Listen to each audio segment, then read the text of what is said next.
Hello and welcome back to Medical Compliance with Clarissa. I'm Clarissa Benfield, our Global Director and Business Line Leader here at Intertek for our medical and laboratory business. And today I am so thrilled to be joined by my colleague from our notified body, Martin Lindvall. Hi, Martin. How are you doing today? Doing very well, Clarissa, and I hope you do the same. Yes, thank you. So very timely discussion today. One of the hottest topics that has been, talked about a lot in the medical industry, the big transition from the medical device directive to medical device regulation, everything that comes along with it, including this extension and new deadlines. So maybe to kick us off, Martin, you can tell us a little bit about yourself. Obviously, as I mentioned, you work for our notified body in Sweden. So maybe you can tell us a little bit about how you got into this space and your evolution in the medical device industry. Absolutely.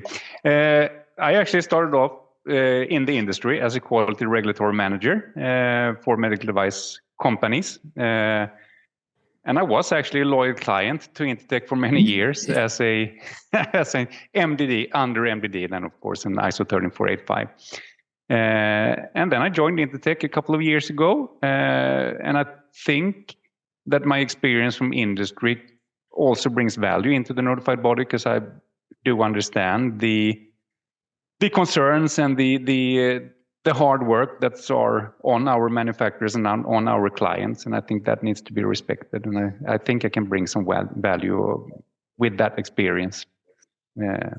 Yeah, absolutely. I mean, I think having that understanding and that kind of empathy on the side of a manufacturer, realizing, how challenging this process can be. Yeah. I think too, right, we saw the MDD in place for so many years, right? So people were following the MDD. It was very clear, what they were doing, the existing notified bodies. And then the MDR comes out. Of course, we saw the multiple, changes to the deadline, everything with COVID. We see these big changes in the MDR. Absolutely. I totally agree.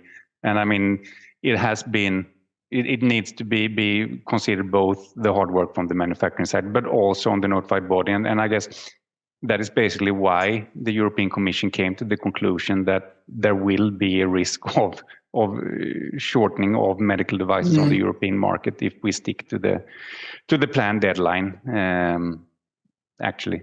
And that has been the driver of the whole new regulation, or the amendment to the regulation, to provide more time. Yeah. And I think it's interesting too, right? So we talk about, maybe this lack of products getting onto the market in Europe, or, how much more rigorous it is to go under the MDR. So maybe we can talk a little bit about that to start, right? So we see, significant changes between the MDD and the MDR in terms of the burden on the manufacturer. What are some of those areas that might be driving why it would take someone a long time to either transition or to put together a new submission under MDR? I know clinical evaluation and evidence is one of the big hot topics, but you can walk through that a little bit. Yeah, no, you touched that point, which are the main part is the clinical evidence. Under MDD, you didn't need to have clinical evidence on all devices, which you basically need now under MDR. And I mean, it's a learning process, both for the manufacturers and I must admit also for the notified bodies on how to do the assessments and what to focus on. But it's definitely, as you said, Clarissa, it's definitely on the clinical requirements that the main changes are. Yeah, and right. So interesting because, as a medical device manufacturer, maybe you never had to provide this information before. You were relying on public data or public information. And now you're under pressure to put together an entire clinical study, collect all of this evidence, which could take months, if not years, right? Depending on your device and depending on the risk classification of that device. Yeah, and that is one of the lessons learned we had. And we are trying to communicate it as clear as we can to the manufacturers that do consider the clinical requirements. Because, as you said, if we receive a TD file where there is lacking clinical evidence, then that one will be delayed for a significant period of time. So we try to communicate as clear as we can, as I said earlier, that these are requirements that you really need to consider.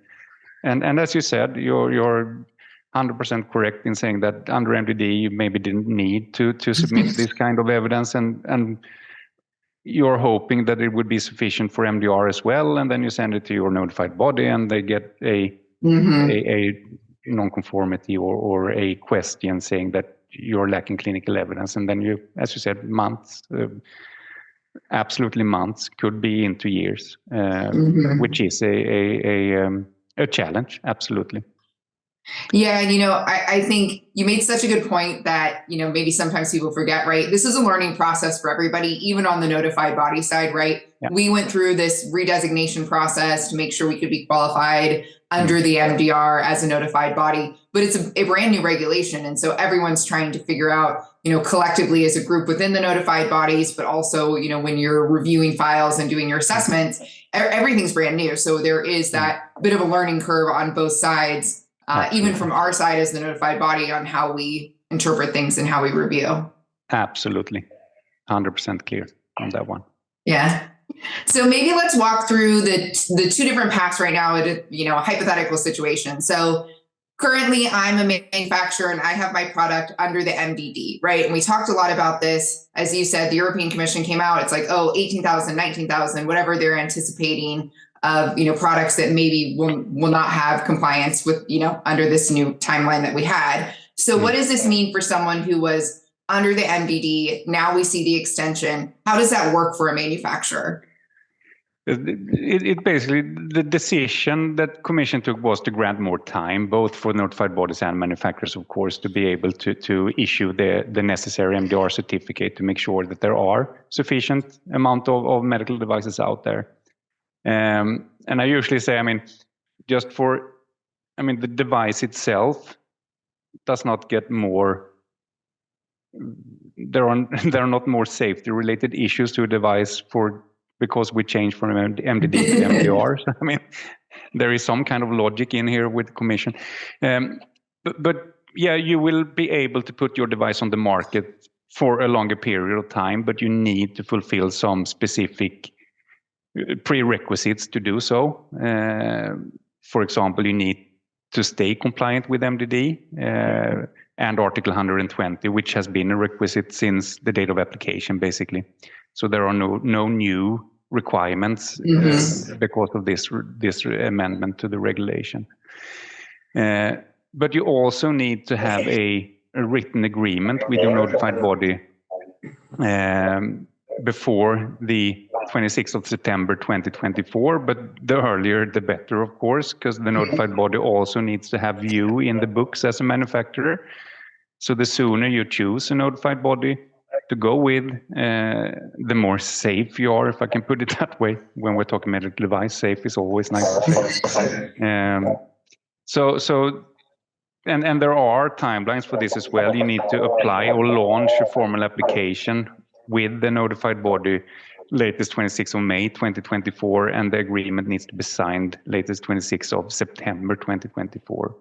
But as a notified body, we would like you to move as soon as possible, of course.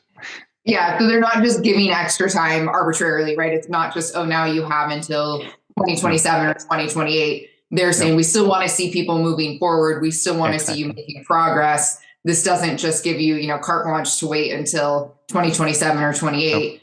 You need to make sure you've identified your notified body and also have been in an actual signed agreement with them. Yes. You did mention that it is actually not to grant you, it is to grant you additional time to be compliant to MDR, but you need to move into the compliance already now. And that can be seen with the requirements, which are also that you need to have an MDR compliant QMS before 26th of May 2024, which will be assessed by the notified body where you have the written agreement. So this is just helping to move everybody forward in the right direction, give the notified bodies more time, but also give the manufacturers a little bit of a grace period to keep moving forward. Absolutely, correct. So let's think of another hypothetical situation here. What if I'm a manufacturer who has my product under the MDD, but now my notified body no longer has my product category in their scope, or they no longer have my product as something that they can evaluate under the MDR, but I want to use this transition period. So what does that mean for me if I'm now kind of in that middle space? If the notified body can't offer the service within the scope they are designated for at the moment, then you would need to find a notified body with the scope you need. or with the codes you are needing. And what will happen by then is that you will sign the agreement with the new notified body who has the scope, and then you will transfer your MDD responsibility to the new notified body. So the new notified body will continue doing the appropriate surveillance under MDD. So in that case, you need to choose another notified body than you do have today. That makes sense. And then, obviously the third scenario is I'm brand new to the European market. I'm bringing a new product. Do I benefit from this extension deadline from the MDD to the MDR? No. Sorry, but no, unfortunately not. You need to have a valid MDD certificate. Yeah, so you have to then just go straight to the MD. If you are intending to enter with a new product, you need to identify a notified body under the MDR and. Exactly. Yeah. So that was an easy question. Well, you just have to make sure it's clear, because I think there was a little bit of confusion for some people thinking, oh, great, this is an extension to the MDR, but it's not. It's an extension for the transition period for those who are already on the market. And I think there was concern, as you mentioned, right? Like people were worried that perhaps there weren't going to be as many medical devices on the market in Europe. I mean, obviously that's not the intention of the MDRs, to prevent products from being on the market, right? I mean, they just want to fulfill this new regulation. Absolutely. No, and that was a concern they saw, and that's why they took this decision to extend, because they could definitely see the risk. And we have the COVID history as well, which have affected the progress of the MDR compliance for the manufacturers. So absolutely. So this was a decision to make sure that we do have a sufficient amount of medical devices available in Europe. Absolutely. Yeah, the other thing that we sometimes get questions about that's come up a bit is the EUDAMED site, right? And the uploading of the information onto EUDAMED. So obviously it was voluntary. I think, it's still for a couple more years, it's a voluntary site, correct? Can you maybe give a little bit of context into what EUDAMED is trying to accomplish and when that's going to become a mandatory practice? Yeah, that's to be seen when it becomes mandatory. But I mean, EUDAMED, the idea behind EUDAMED is transparency. European Commission wanted to have full transparency, or a lot more transparency than previously, of manufacturers and their devices, which they are delivering on the European market. So the key aspect of EUDAMED is transparency. So all manufacturer needs to register in EUDAMED. The devices they produce needs to be in EUDAMED. The certificate, we as a notified body needs to upload the certificate and connect them to a certificate, the devices to a certificate. So you as a patient or a user can feel some kind of trust, and that you are sure that there has been a robust assessment from a notified body on the device, which are used in a surgery or whatever devices there is. When it will be mandatory, but a little bit on the same topic as transferring from MDD to MDR, we usually ask the client, start using EUDAMED. Don't wait till the last day. I mean, register as a manufacturer or as an importer or whatever actor you are. If you have a MDR certificate, put them in EUDAMED. I mean, the same thing is in EUDAMED. It's a learning process, both for you as a manufacturer and us as a notified body, because we cannot issue the certificate in EUDAMED until you are registered as a manufacturer and until you have put your devices in EUDAMED. And there are not that many certificates, so be one of the first.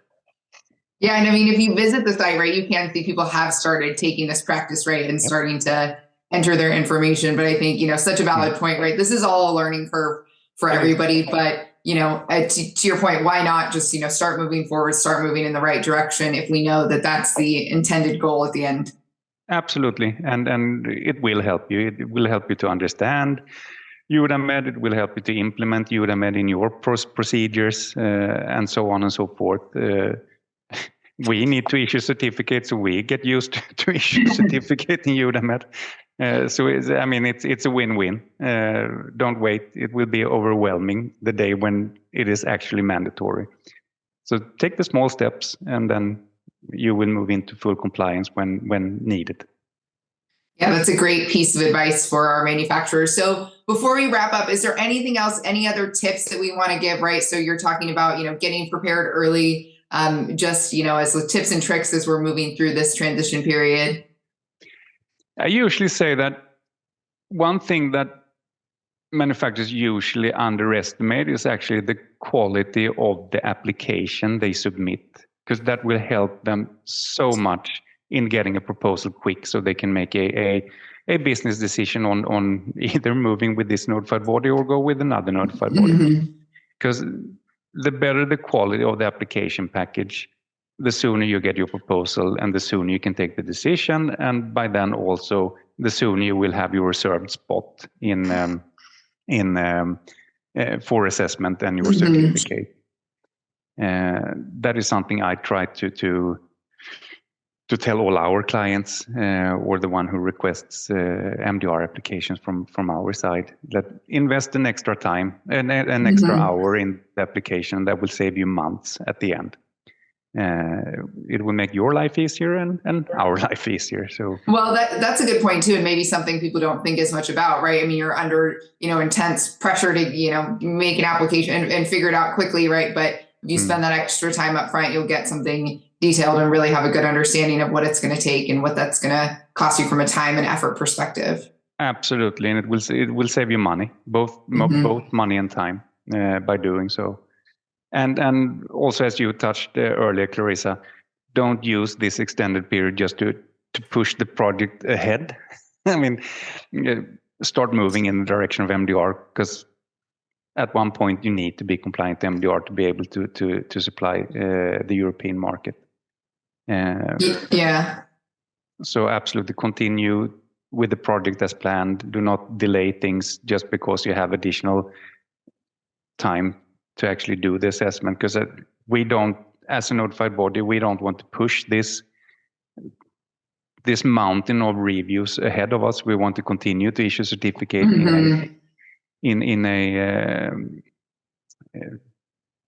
the way we planned, so we can make sure that everyone has the certificate by the end of either 31st of December 2027 or 2028. Yeah, and I think the same goes, and it's interesting on the testing side as well, right? We see people moving to the state-of-the-art versions of the standard and doing their updated testing. And, if even with the extension deadline, right, people should still be moving forward, updating with that testing, updating to those latest and greatest state-of-the-art versions of the standard, because to your point, and I love that expression, right? We don't just want to keep pushing the mountain further and further out, right? You want to be taking it step by step so everybody can get through the process and we can keep products on the market in Europe and keep them safe. Absolutely. I mean, we're here for patients at the end. That is so true. And we remember that every day, right? What we're doing makes a difference for our communities in the world. So Martin, this was such a great discussion. I really appreciate your time. If anyone has questions, they can reach out to me directly, and I'm happy to get you in touch with Martin and get those answered. So thank you so much for your time and have a great day. Thank you, Clarissa. Take care.